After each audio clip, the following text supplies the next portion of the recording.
alasannya kenapa kok baru bisa vaksin?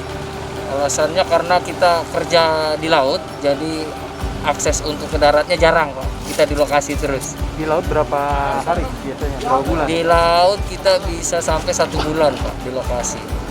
Iya, paling ke pelabuhan cuma bongkar muat terus kembali lagi ke laut. Jadi untuk kesempatan vaksin belum ada.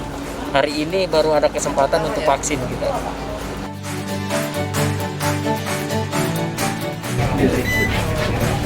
Terus ini udah nama Ini tadi di KTP-nya.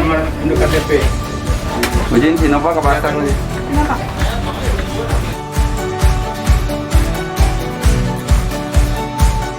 Jadi itu